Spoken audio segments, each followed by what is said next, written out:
Voilà, nous allons donc entamer un autre sujet concernant l'homme. Et ce sujet, c'est la sotériologie, c'est-à-dire l'étude du salut. Souvent, nous en connaissons peu de choses. En fait, nous connaissons le principal. C'est ce qui nous a amenés au salut. C'est-à-dire les passages bibliques, ou en tout cas l'enseignement qu'on a reçu au niveau du témoignage, et quelques enseignements au niveau d'études bibliques ou autres. Mais ici, nous allons aller plus en profondeur, évidemment, dans ce principe du salut. Et nous allons partir du principe que, au moment où la chute a eu lieu, eh bien, il fallait que quelque chose se passe. Et les conséquences de cette chute ont dû avoir une compensation de la part de Dieu, parce que Dieu est amour, comme d'habitude, nous le savons, et nous le précisons et nous insistons. Et dans son amour, il a prévu quelque chose d'extraordinaire pour renouveler, en fait, la communion initiale que sa créature, l'homme, a. Il faut bien se rendre compte qu'au moment même où la chute a eu lieu, Dieu avait déjà un plan. Et ça, c'est important. Dieu avait déjà un plan pour le rachat de l'homme au moment même où celui-ci est tombé. Dans Romains 8, 29, il est dit « Car ceux qu'il avait connus d'avance, il les avait aussi prédestinés à être semblables à l'image de son Christ, afin que son fils fût le premier-né entre plusieurs frères. » Et dans Éphésiens 1, il est dit « Béni soit Dieu, le Père de notre Seigneur Jésus-Christ, qui nous a bénis de toutes sortes de bénédictions spirituelles dans les lieux célestes en Christ. En lui, Dieu nous a élus avant la fondation du monde, pour que nous soyons saints et irrépréhensibles devant lui, nous ayant prédestinés dans son amour à être ses enfants d'adoption par Jésus-Christ, selon le bon plaisir de sa volonté, à la louange de la gloire de sa grâce qu'il nous a accordée en son bien-aimé. » Il faut reconnaître une chose très précise, c'est que Dieu est l'initiateur du salut pour l'homme. Si déjà on ne peut pas comprendre ça, on ne peut pas comprendre le salut. En fait, Dieu est omniscient, je vous rappelle, c'est un de ses attributs que nous avons étudiés. Il savait qu'à un moment donné, l'homme tomberait. Tomberait où ? Dans le péché. Il savait ça avant même de fonder le monde, c'est-à-dire avant même de créer l'homme. Soyons clairs. Il le savait et pourtant il l'a créé. Il l'a créé parce qu'il a un seul objectif, d'être lui-même glorifié. Et donc, avant même la création du monde, il avait établi ce rachat au travers de son Fils. C'est pour ça qu'au moment même de la chute et au moment même où l'homme a été chassé du jardin d'Éden, au moment où il a maudit l'homme et les conséquences de ce péché, eh bien, en même temps, il a immédiatement fait des promesses qui sont évidemment des promesses positives, et notamment la victoire finale pour l'homme. Il dit en Genèse 3,15 « Je mettrai inimitié entre toi et la femme, entre ta postérité et sa postérité. Celle-ci t'écrasera la tête et tu lui blesseras le talon. » Quand il parle ainsi, Dieu s'adresse à Satan. Il déclare ouverte la guerre spirituelle entre l'homme et Satan.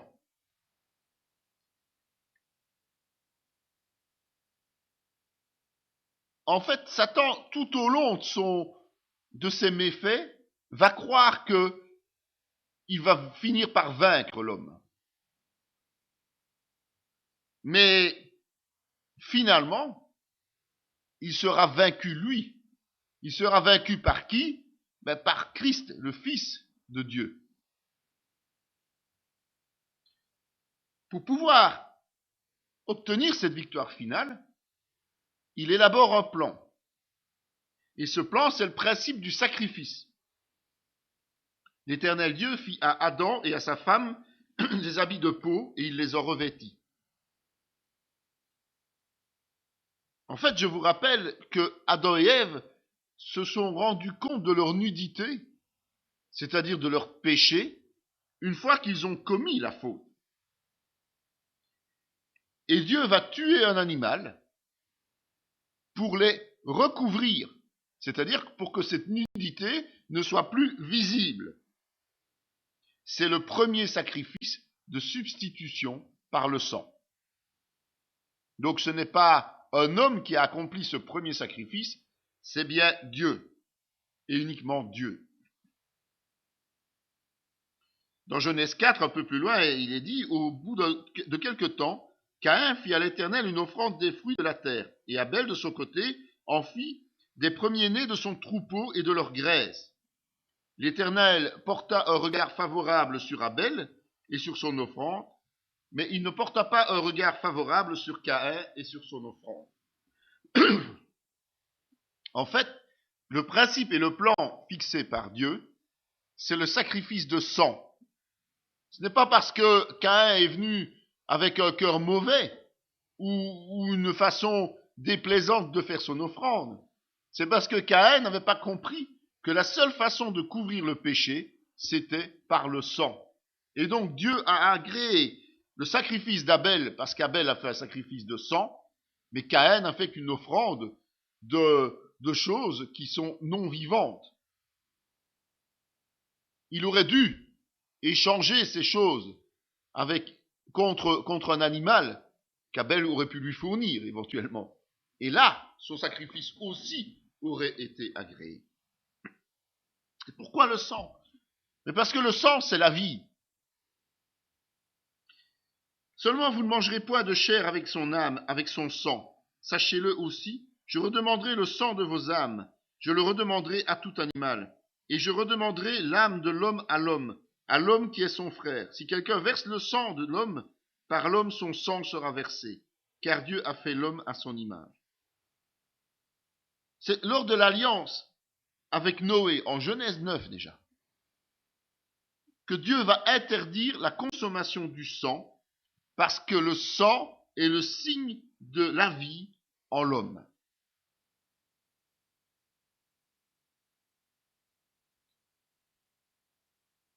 L'Éternel dit à Abraham, va-t'en de ton pays, de la patrie, de la maison de ton père, dans le pays que je te montrerai. Je ferai de toi une grande nation et je te bénirai. Je rendrai ton nom grand et tu seras une source de bénédiction. Je bénirai ceux qui te béniront, je maudirai ceux qui te maudiront. Et toutes les familles de la terre seront bénies en toi. Aussi l'Écriture, prévoyant que Dieu justifierait les païens par la foi, a d'avance annoncé cette bonne nouvelle à Abraham. Toutes les nations seront bénies en toi, de sorte que ceux qui croient sont bénis avec Abraham le croyant. Ça, c'est Paul qui l'enseigne aux Galates. En fait, dès Abraham, Dieu a annoncé la justification par la foi. Tout simplement. Car tous ceux qui s'attachent aux œuvres de la loi sont sous la malédiction, car il est écrit, maudit est quiconque n'observe pas tout ce qui est écrit dans le livre de la loi et ne le met pas en pratique. Et que nul ne soit justifié devant Dieu par la loi, cela est évident puisqu'il est dit, le juste vivra par la foi. Or la loi ne procède pas de la foi, mais elle dit, celui qui mettra ces choses en pratique vivra par elles. Christ nous a rachetés de la malédiction de la loi, étant devenu malédiction pour nous, car il est écrit, maudit est quiconque est pendu au bois, afin que la bénédiction d'Abraham eût pour les païens son accomplissement en Jésus-Christ, et que nous reçussions par la foi l'Esprit qui avait été promis. Frères, je parle à la manière des hommes, une disposition en bonne forme, bien que faite par un homme, n'est annulée par personne, et personne n'y ajoute. Or, les promesses ont été faites à Abraham et à sa postérité. Il n'est pas dit « et aux postérités », comme il s'agissait de plusieurs, mais en tant qu'il s'agit d'une seule, et à ta postérité, c'est-à-dire à Christ. C'est Paul qui continue à expliquer aux Galates. En fait, il y a une seule descendance agréée, c'est celle de Christ. Cette descendance qui vient d'Abraham et qui est agréée, parce que c'est Christ qui a payé le prix pour nous. Il n'y a pas d'autre possibilité. Ce qui confirme encore bien que, comme le disait Jésus, il est le seul chemin vers Dieu. Donc Dieu a préparé un plan. Il savait que l'homme chuterait. Il a, depuis le début, annoncé cette rédemption et il a lui-même accompli le premier sacrifice. Évidemment, entre ces paroles et la réalisation, il y a un temps. Il y a toujours un temps. Par exemple, pour être au service de Dieu, il y a un temps réel entre l'appel et l'accomplissement, l'entrée en service. Eh bien, c'était la même chose entre l'annonce du salut et l'entrée en action de Jésus-Christ. Et tout ce temps-là est mis à profit par Dieu pour nous préparer, pour préparer l'homme. Donc il va œuvrer à la réalisation et il va commencer à tracer un chemin. Et ce chemin, il va commencer à le tracer au travers d'une nation, une nation élue, la nation d'Israël. Et à cette nation, il va donner la loi. Alors Dieu prononça toutes ces paroles en disant, je suis l'Éternel ton Dieu qui t'ai fait sortir du pays d'Égypte, de la maison de servitude. Tu n'auras pas d'autre Dieu devant ma face. Tu ne te feras point d'image taillée, ni de représentation quelconque des choses qui sont en haut dans les cieux, qui sont en bas sur la terre, et qui sont dans les eaux plus bas que la terre. Tu ne te prosterneras point devant elles, et tu ne les serviras point.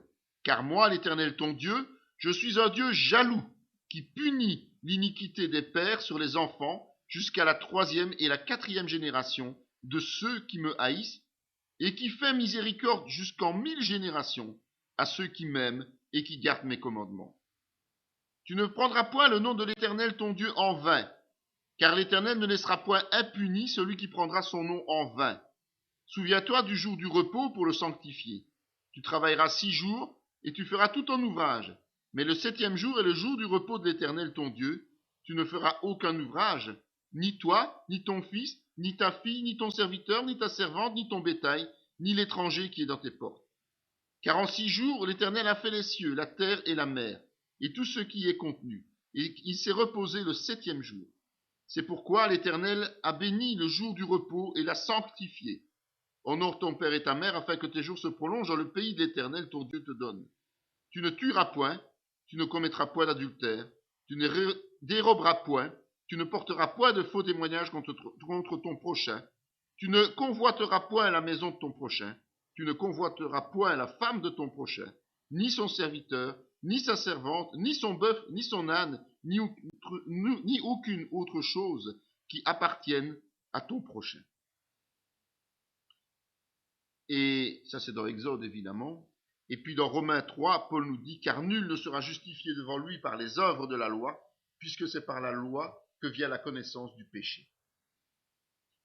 Donc quand Dieu a donné la loi, son objectif n'était pas que les gens se sauvent par cette loi, que les gens connaissent cette nouvelle communion avec Dieu par cette loi. Dieu a permis, en fait, de comprendre ce qu'est le péché.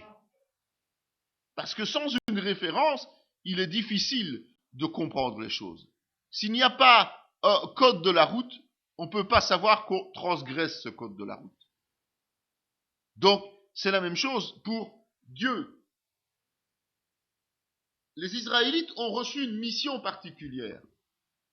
Non pas celle d'être parfaits par rapport à la loi, mais de garder cette loi, de la transmettre cette loi, de génération en génération, pour qu'à un moment donné, eh bien, elle puisse nous servir d'enseignement pour comprendre la portée du salut, pour comprendre l'importance de la foi. Et donc, ce peuple a une mission très spéciale, c'est de transmettre cette loi jusqu'aux générations d'aujourd'hui. La deuxième chose que Dieu a fait pour préparer ce salut, c'est d'établir les sacrifices. Moïse prit la moitié du sang qu'il mit dans des bassins. Il répandit l'autre moitié sur l'autel. il prit le livre de l'Alliance et le lut en présence du peuple. Ils dirent, nous ferons tout ce que l'Éternel a dit et nous obéirons. Moïse prit le sang, il le répandit sur le peuple en disant, voici le sang de l'Alliance que l'Éternel a faite avec vous, selon toutes ses paroles. Exode 24. Donc Dieu a d'abord donné la loi. Et puis, même si les sacrifices étaient déjà effectués de façon spontanée et volontaire, puisque nous avons vu précédemment que déjà Abel avait fait ce sacrifice, que déjà Abraham pratiquait des sacrifices, même si jusque-là ce n'était que spontané et volontaire, Dieu a imposé et institué des sacrifices de sang de manière rituelle, en insistant sur le fait que ces sacrifices sont nécessaires et même obligatoires pour couvrir les péchés, pour pardonner les péchés. Donc l'ancienne alliance, comme la nouvelle d'ailleurs, a été scellée par le sang. Le principe biblique, c'est le sang, c'est la vie. Troisième préparation au salut, c'est la mise en place du tabernacle. Dans Exode 25, Dieu dit à Moïse, regarde et fais d'après le modèle qui t'est montré sur la montagne.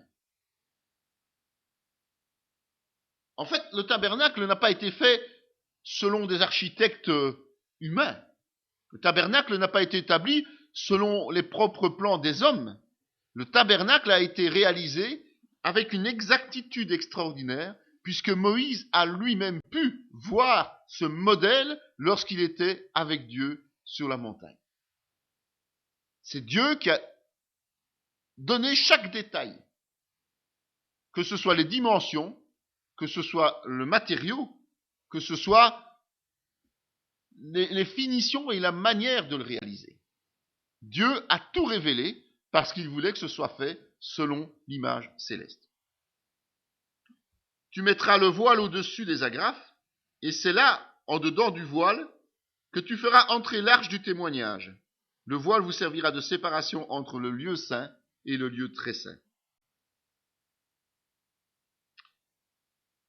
La grande particularité de ce tabernacle, c'est justement ce voile.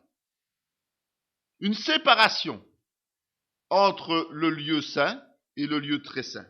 C'est-à-dire entre le lieu où les êtres humains sont habilités à entrer et le lieu qui leur est interdit parce qu'il est la demeure de Dieu.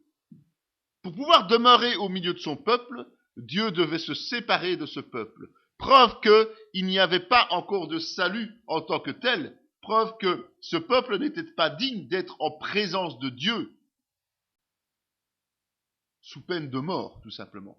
Et pour que Dieu puisse habiter au milieu de son peuple, eh bien, il fallait séparer le Saint des Saints, sa demeure, de tout le reste concernant le tabernacle. Ésaïe disait d'ailleurs en 59, « Mais ce sont vos crimes qui mettent une séparation entre vous et votre Dieu. Ce sont vos péchés qui vous cachent sa face et l'empêchent de vous écouter. » La séparation donc existe bien à cause du péché au sein d'Israël. Et l'Épître aux Hébreux reprend ce concept-là.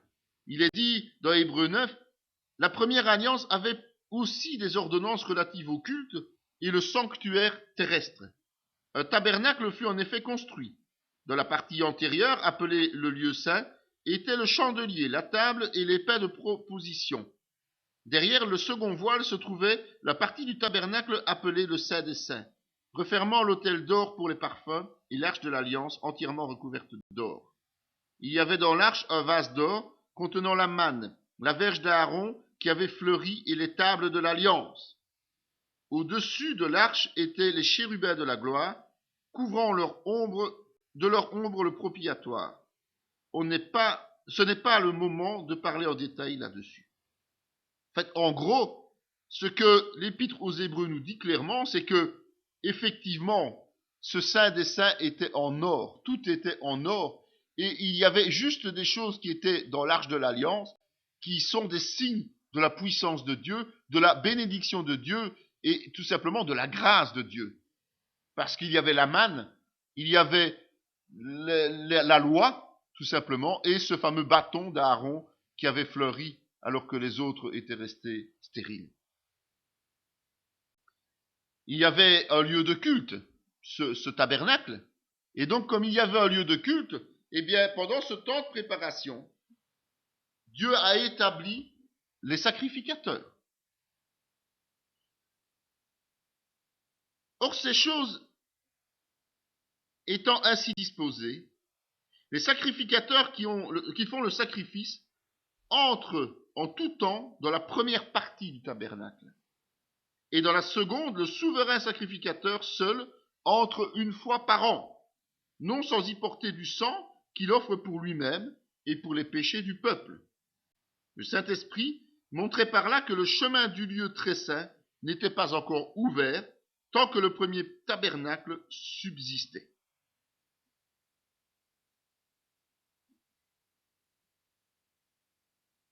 C'est dans les livres d'Exode et du Lévitique que tous les détails sont donnés au sujet des sacrificateurs.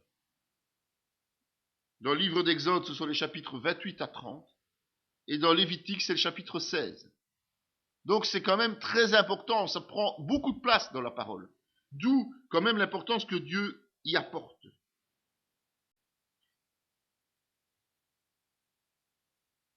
Car l'âme de la chair est dans le sang. Je vous ai donné sur l'autel, afin qu'il servît d'expiation pour vos âmes, car c'est par l'âme que le sang fait l'expiation. Le rôle des sacrificateurs, le rôle principal des sacrificateurs, c'est de faire couler le sang. C'est-à-dire d'ôter la vie à certains animaux, selon des règles très précises, et ces animaux meurent en substitution des Israélites. Ce seraient normalement les hommes qui devraient mourir. Mais il y a substitution pour la rémission des péchés. Mais comme le dit Hébreu, l'accès à Dieu n'est pas autorisé, n'est pas réel.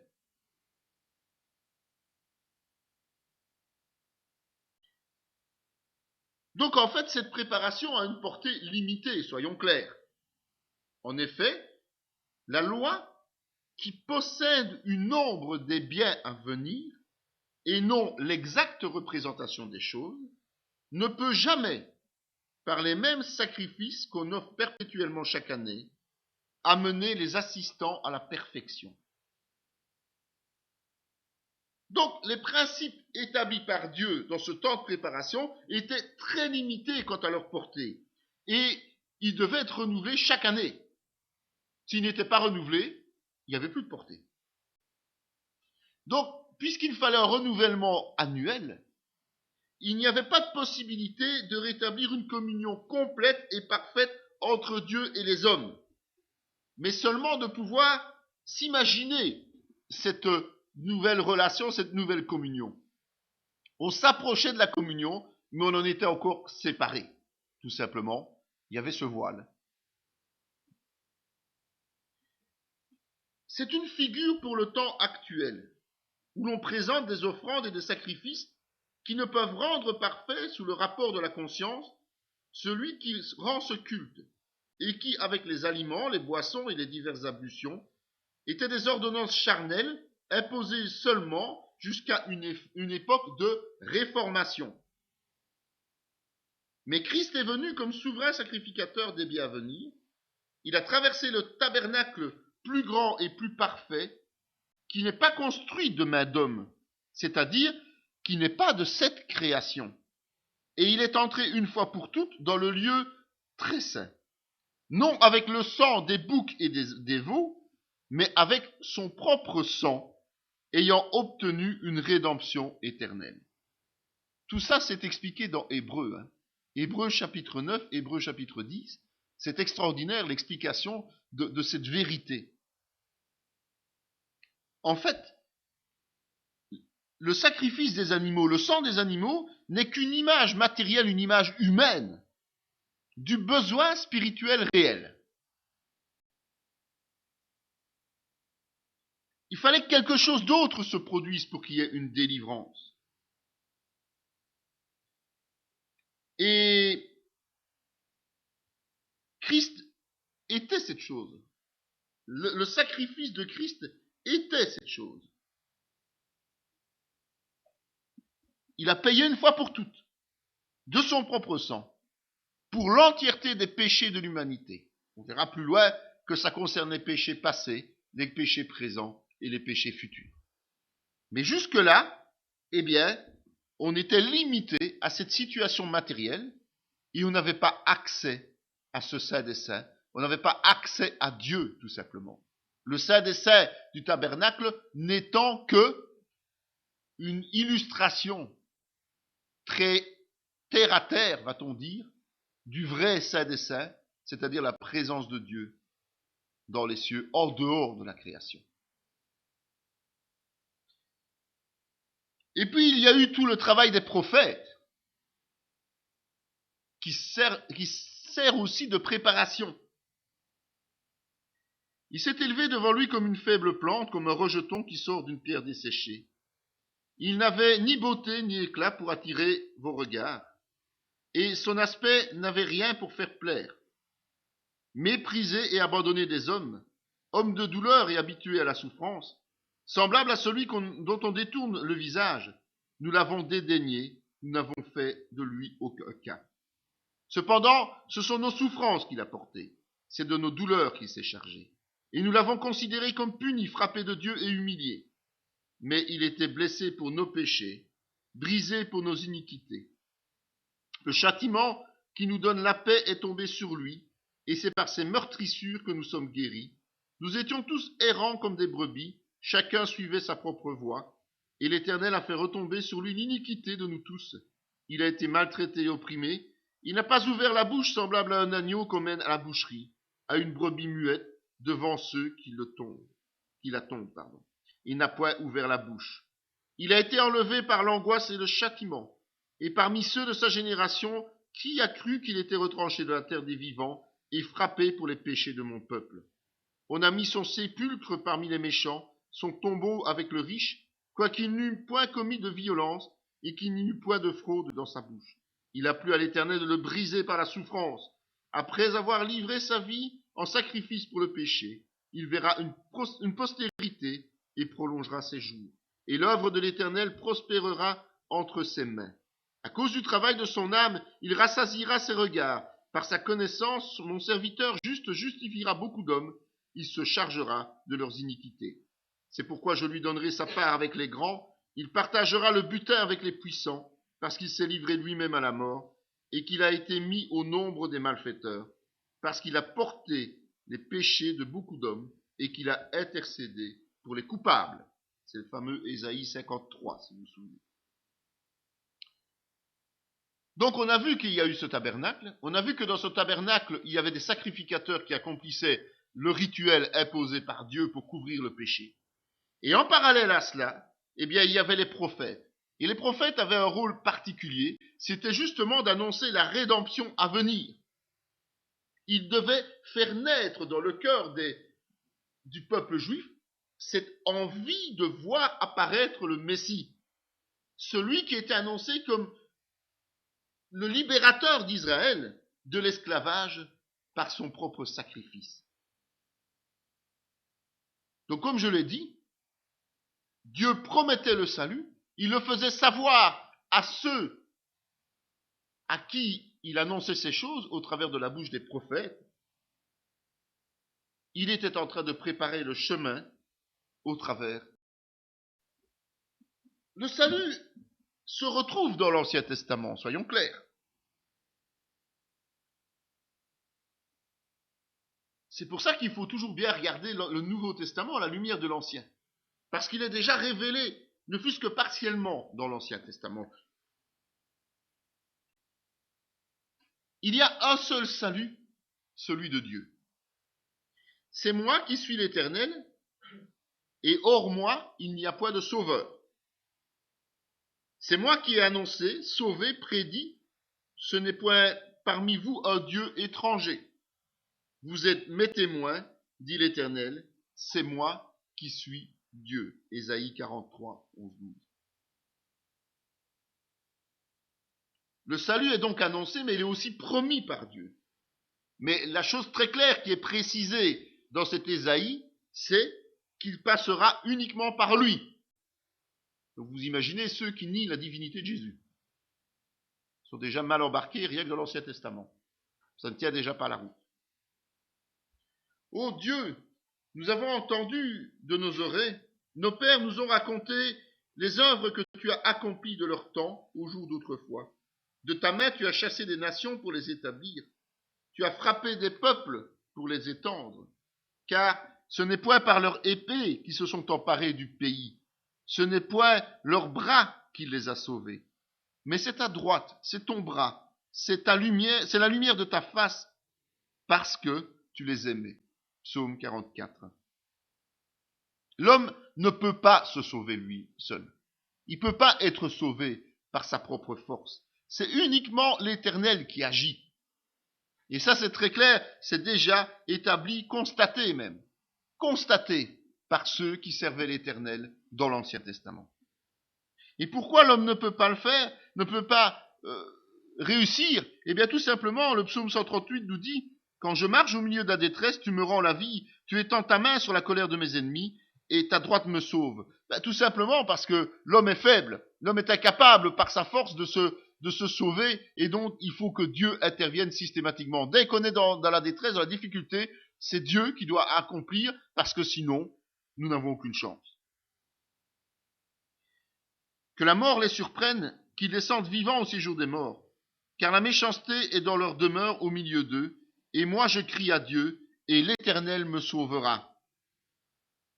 Psaume 55. Garde mon âme, car je suis pieux. Mon Dieu, sauve ton serviteur qui se confie en toi. Psaume 86. Le principe de la foi. Le principe de la foi, l'homme est faible, incapable de se sauver par lui-même, mais s'il place sa foi en Dieu, Dieu intervient pour lui. C'est déjà tout ce concept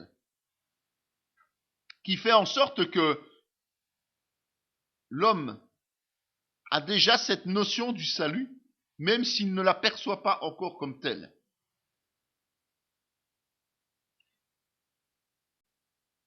Puis, Dieu met à part dans l'Ancien Testament des émissaires spéciaux, des gens, des hommes qu'il choisit, qu'il oint pour justement servir ses plans. Il dit, c'est peu que tu sois mon serviteur pour relever les tribus de Jacob et pour ramener les restes d'Israël. Je t'établis pour être la lumière des nations, pour porter mon salut jusqu'aux extrémités de la terre. Ainsi parle l'Éternel, le Rédempteur, le Saint d'Israël, à celui qu'on méprise, qui est en horreur au peuple, à l'esclave des puissants. Les rois le verront et se lèveront, des princes, et ils se prosterneront à cause de l'Éternel, qui est fidèle, du Saint d'Israël qui t'a choisi. Dieu inclut toujours des hommes dans ses plans. Il en met certains à part, à chaque époque. Vous observerez que dans l'Ancien Testament, à chaque époque, il y a toujours quelqu'un de spécial. Quelqu'un que Dieu fait lever. Quelqu'un que Dieu choisit pour annoncer ce fameux salut à venir. Soit dans la manière dont il va agir, soit par les paroles qu'il va prononcer. Et ces émissaires, quelque part, ces annonciateurs sont envoyés partout où Dieu le décide.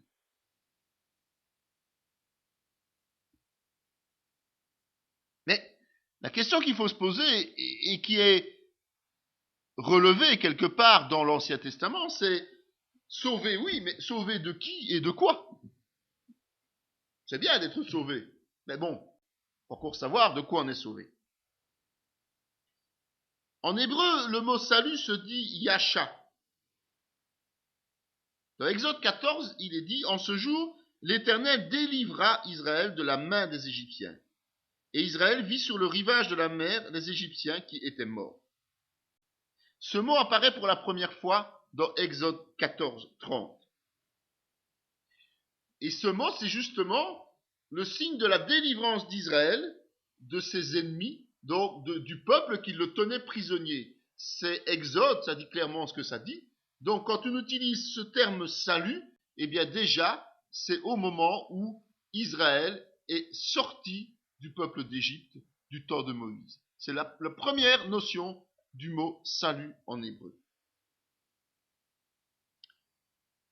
Dans Deutéronome, il est dit « Car l'Éternel, votre Dieu, marche avec vous pour combattre vos ennemis, pour vous sauver. » Le salut, il a d'abord été prononcé justement quand Israël est sorti du pays d'Égypte, mais après, Israël a été confronté à toute une série d'adversaires, de plus en plus hargneux même, au fur et à mesure qu'il sentait qu'il perdait du terrain. Et donc, les ennemis, c'est ceux qui, quelque part, vont lutter contre l'intégrité physique des Israélites. Et c'est important de se rendre compte que là aussi, on a besoin de ce salut, d'être sauvé de ces attaques, d'être sauvé de ses adversaires. Reviens, Éternel, délivre mon âme, sauve-moi à cause de ta miséricorde. Car celui qui meurt n'a plus ton souvenir. Qui te louera dans le séjour des morts? Je m'épuise à force de gémir chaque nuit. Ma couche est baignée de mes larmes, mon lit est arrosé de mes pleurs.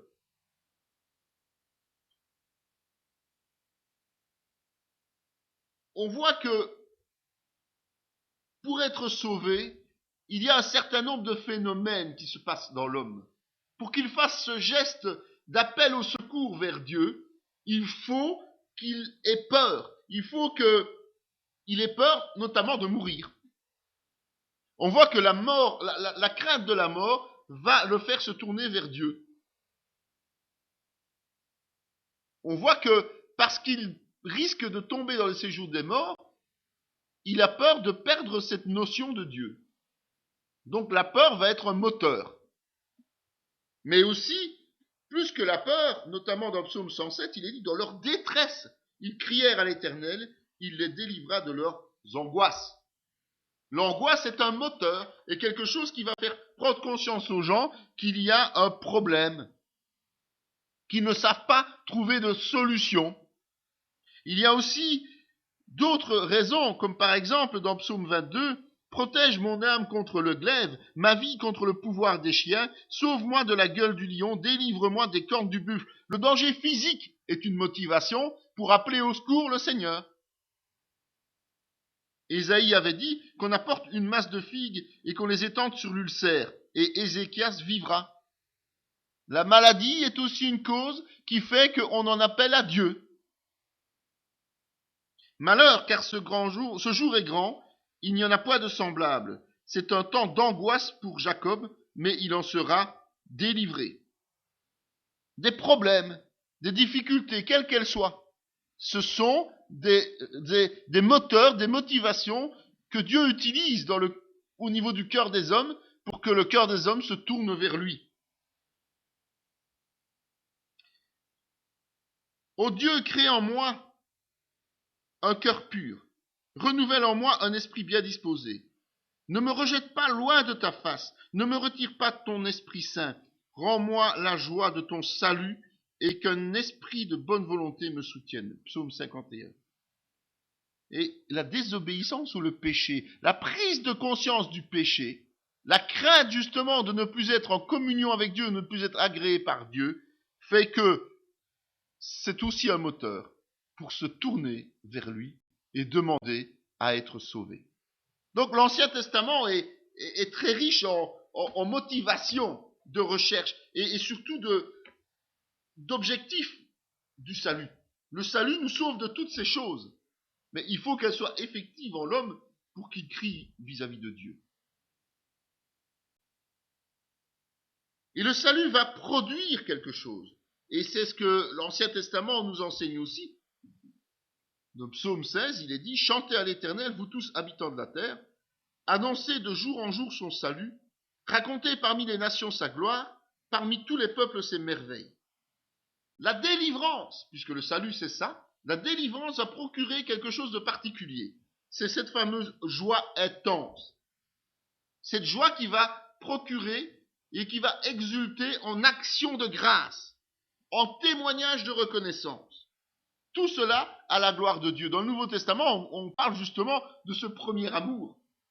Mais c'est ça, en fait, cette délivrance obtenue de la part de Dieu, cet exaucement de nos prières obtenues, eh bien, va faire en sorte que nous allons le remercier spontanément et nous allons témoigner de ce salut aux autres autour de nous. C'est pour ça qu'il ne faut pas laisser ce premier amour s'éteindre. Il faut renouveler ce premier amour quelque part, parce que si nous ne laissons pas renouveler, on va perdre cette joie intense, cette bénédiction que nous avons et cette spontanéité dans notre réaction. C'est parce que nous ressentons une joie immense que nous sommes spontanés. Et lorsqu'on vient au Seigneur, c'est ce qu'on ressent. De même que vous avez été en malédiction parmi les nations, maison de Juda et maison d'Israël, de même je vous sauverai et vous serez en bénédiction. Ne craignez pas et que vos mains se fortifient. Non seulement le salut va produire une joie intense et donc le fait de remercier Dieu et de témoigner, mais aussi ceux qui sont sauvés sont une bénédiction pour les autres. L'impact que celui qui a reçu cette délivrance est tel que même les non-croyants vont être bénis au travers d'eux. Même les non-croyants sont bénis au travers d'eux. Éternel, que ta miséricorde vienne sur moi, ton salut selon ta promesse. Et je pourrai répondre à celui qui m'outrage, car je me confie en ta parole. N'ôte pas entièrement de ma bouche la parole de vérité, car j'espère en tes jugements. Je garderai ta loi constamment, à toujours et à perpétuité. Je marcherai au large, car je recherche tes ordonnances. Je parlerai de tes préceptes devant les rois, je ne rougirai point.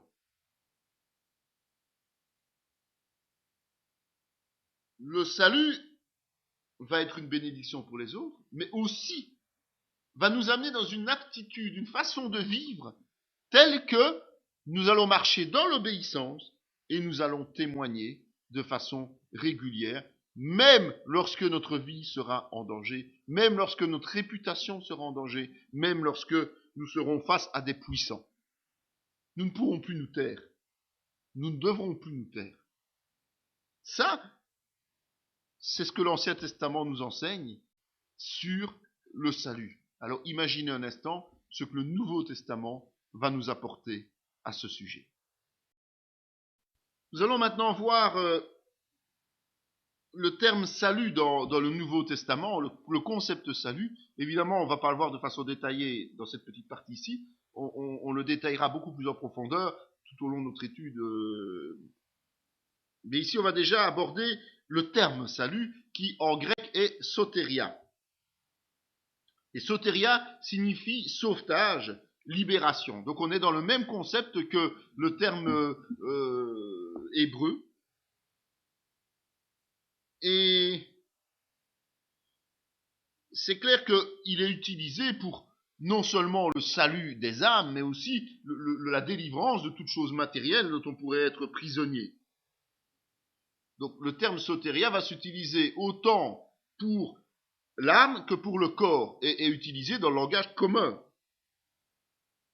Mais évidemment, dans notre cas, nous allons surtout étudier la portée spirituelle du mot. Et par exemple, dans Luc 1, 69, 71, il est dit « Et nous a suscité un puissant sauveur », donc sauveur se dit soterias, dans la maison de David, son serviteur, comme il l'avait annoncé par la bouche de ses saints prophètes des temps anciens. Un sauveur, sotérian, qui nous délivre de nos ennemis et de la main de tous ceux qui nous haïssent. C'est intéressant de voir Zacharie qui nous dit ça. Parce que le moment est un moment clé. Le moment est un moment clé parce que ça veut dire que quand Zacharie prononce ces choses, c'est que le salut est là, il se réalise. Les prophéties sur le salut sont à leur aboutissement. C'est la charnière entre l'ancienne alliance et la nouvelle alliance. Dans Hébreux 11, encore Hébreux, c'est une épître vraiment intéressante concernant la compréhension des alliances. C'est par la foi que Noé, divinement averti des choses qu'on ne voyait pas encore, et saisi d'une crainte respectueuse, construisit une arche pour sauver, Sotériane, sa famille. C'est par elle qu'il condamna le monde et devint héritier de la justice qui s'obtient par la foi. Vous voyez, averti des choses qu'on ne voyait pas encore et saisi d'une crainte respectueuse. Ce sont des termes qui concernent vraiment le chrétien aujourd'hui. Et on parle déjà de ça concernant Noé dans l'Ancien Testament. Évidemment, c'est un exemple de salut, mais ce n'est pas un exemple spirituel, c'est un exemple terrestre dans ce cas-ci. Pour Noé et pour ceux qui étaient autour de lui. Mais cet exemple terrestre est pris pour nous expliciter l'exemple spirituel qui nous concerne nous aujourd'hui, le salut par Jésus-Christ. Et la base de ça, c'est la foi. Et la base de ça, ce sont les promesses de Dieu sans signe visible. Donc des promesses auxquelles il faut s'accrocher parce qu'on ne voit rien, mais on en est simplement convaincu dans le cœur. Alors, sauver, c'est aussi recevoir la guérison. Car elle disait en elle-même, si je puis seulement toucher son vêtement, je serai guéri. Ça se traduit par sauter sommeil en grec. Cette dame est malade, c'est un fait certain, malade physiquement, et elle cherche un miracle. Ce miracle, c'est un salut, c'est le salut, c'est la guérison spirituelle, c'est la conséquence de la foi. Si elle s'approche de Jésus et qu'elle cherche à toucher son vêtement, c'est parce qu'elle a foi en ce salut, elle a foi en cette guérison qu'elle ne peut pas voir, mais dont elle est convaincue. Ceux qui avaient vu ce qui s'était passé leur racontèrent comment le démoniaque avait été guéri. Guéri, c'est esauté, donc du verbe, de nouveau, sauver. En fait, dans le cas de ce démoniaque, cette guérison, c'est une délivrance. Une délivrance de quoi? De l'esclavage du malin. Être sauvé, c'est aussi une notion d'échapper au danger. Le soleil et les étoiles ne parurent pas pendant plusieurs jours. Et la tempête était si forte que nous perdîmes enfin toute espérance de nous sauver. Sodzestai.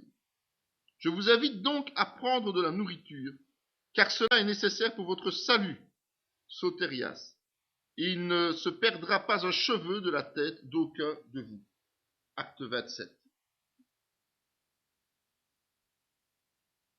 En fait, quand on est dans des circonstances difficiles, où on ne peut plus voir l'aboutissement de rien, où on ne peut même pas s'imaginer se sortir d'une situation, eh bien, quand on sort de cette situation, c'est que l'on est sauvé.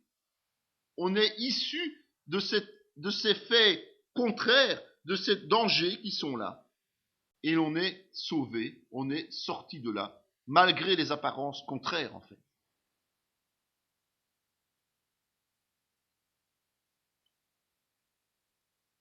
Quelque chose d'important encore à souligner, c'est que on ne peut pas être sauvé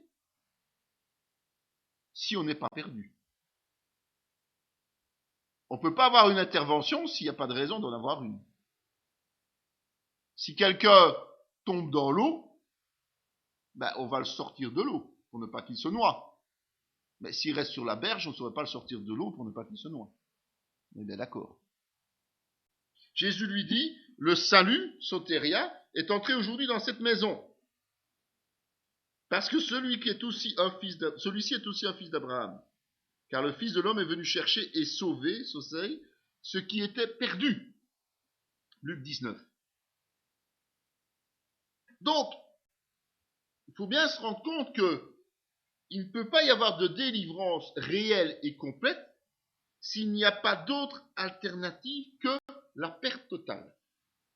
Quand on parle de sauver, c'est que si on laisse les choses aller, eh bien, c'est perdu. Si par exemple la tempête avait continué, le bateau coulait. D'accord? Si quelqu'un qui ne sait pas nager tombe dans l'eau et que personne ne vient le secourir, la seule issue, c'est la noyade. Et donc le salut, dans le terme utilisé au niveau biblique, ne peut avoir lieu que si, à côté de ça, s'il n'intervient pas, la personne est définitivement perdue. C'est une notion très importante qu'il faut retenir. Il n'y a pas deux alternatives, c'est l'un ou c'est l'autre. Ou bien le salut intervient, ou bien la perdition est définitive.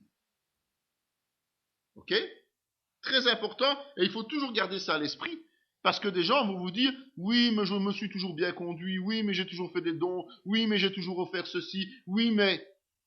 Donc, et comme on dit si bien, il mérite le bon Dieu sans confession. C'est tellement bien ancré dans les mœurs aujourd'hui que beaucoup de gens croient être sauvés simplement parce qu'ils ont un comportement qui est correct, qui est valable. Mais non. Si la personne n'a pas notion, conscience de cette perdition, eh bien, elle ne saurait pas être sauvée. Elle ne saurait pas être sauvée. Il faut prendre conscience que tous nos efforts nous amènent à une seule issue, la perdition éternelle. Et ça, j'insiste bien sur ce point-là. Évidemment, notre salut, lui, il va être de quoi? On va être sauvé de quoi? On va être sauvé du péché, nous. Elle enfantera un fils et tu lui donneras le nom de Jésus. C'est lui qui sauvera son peuple de ses péchés. Donc, le salut au niveau biblique du terme, au niveau spirituel du terme, au niveau humain du terme, c'est d'être sauvé du péché. D'accord? Un salut que Jésus-Christ va nous donner. Il va nous arracher de l'esclavage du péché en réalité. C'est la seule raison du salut aujourd'hui. À plus forte raison donc, maintenant que nous sommes justifiés par son sang, serons-nous sauvés par lui de la colère. Donc, sauver du péché veut dire sauver des conséquences de ce péché vis-à-vis de Dieu. Et quand Jésus donne sa vie et a fait couler son sang pour chacun d'entre nous, nous devions nous sentir perdus lorsqu'il s'est présenté à nous. Nous devions comprendre que nous n'avions pas d'autre alternative que de croire en lui ou de mourir spirituellement, de rester mort spirituellement. D'accord? Et en nous tirant hors de cette notion de perte définitive, de péché qui nous tient prisonniers et qui nous tient dans cet esclavage qui mène à la mort, eh bien, en nous hissant de cette dépendance, eh bien, il nous retire aussi des conséquences, c'est-à-dire la colère de Dieu, la colère et la condamnation de Dieu. Puisque si la perdition est définitive, ben c'est parce que Dieu nous juge. Et il nous juge indignes de vivre dans son royaume. Une notion très intéressante aussi, parce que justement elle a trait aux conséquences éternelles, c'est que le terme sauver signifie aussi arracher du feu. Pour vous, bien-aimés, vous édifiant vous-même sur votre très sainte foi et priant par le Saint-Esprit, maintenez-vous dans l'amour de Dieu en attendant la miséricorde de notre Seigneur Jésus-Christ pour la vie éternelle. Reprenez les uns, ceux qui contestent, sauvez-en d'autres en les arrachant du feu, et pour d'autres encore, ayez une pitié mêlée de crainte, haïssant jusqu'à la tunique souillée par la chair. Or, à celui qui peut vous préserver de toute chute et vous faire paraître devant sa gloire irrépréhensible et dans l'allégresse, à Dieu seul notre Sauveur, par Jésus-Christ notre Seigneur, soit gloire, majesté, force et puissance, dès avant tous les temps et maintenant et dans les siècles. Amen. Jude 1. C'est une façon très imagée d'exprimer le salut. Pour lui, pour Jude, recevoir la vie éternelle, c'est tout simplement éviter de croupir en enfer, c'est-à-dire dans la géhenne, c'est-à-dire dans l'étang de feu. Mais pour ça, ça demande de l'énergie, ça demande un comportement énergique, un engagement quelque part. Donc nous qui sommes sauvés, nous devons arracher les autres du feu. Ça veut dire que ça ne se fait pas tout seul. Hein. Ça veut dire que ça ne se fait pas comme ça, claquement de doigts, c'est tout. On doit arracher, donc on doit, comme disait aussi Paul, user de violence pour entrer dans le royaume des cieux. C'est pas quelque chose qui vient tout seul. Le chrétien du dimanche est un chrétien qui se trompe.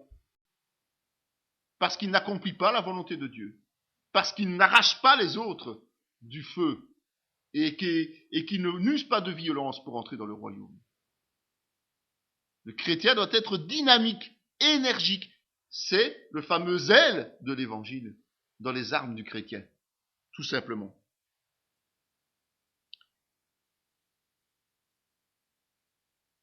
Et puis, dans le Nouveau Testament, un point important qui est souligné, c'est l'aveuglement d'Israël vis-à-vis du salut. Il pensait que ses frères comprendraient que Dieu leur accordait la délivrance par sa main, mais ils ne comprirent pas. C'est Étienne. C'est d'Étienne dont on parle ici. Et Étienne résume parfaitement la situation. La prophétie est devenue réalité. Jésus est mort, s'est sacrifié, a fait couler son sang pour notre salut et pour le salut des Juifs. Cette délivrance, il la propose. Mais ceux qui sont concernés en premier, c'est-à-dire les Juifs, eh bien, ils ne la comprennent pas, ils ne s'en rendent pas compte. Ils sont tellement aveuglés spirituellement, leur situation est tellement désespérée qu'ils ne s'en rendent pas compte.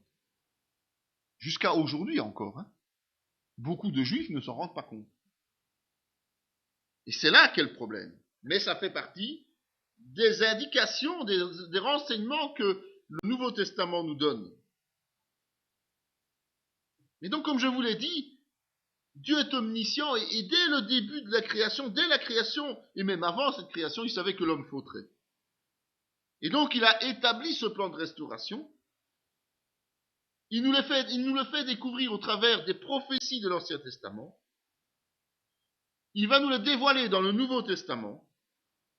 Et il va aussi y révéler les conséquences de ce salut.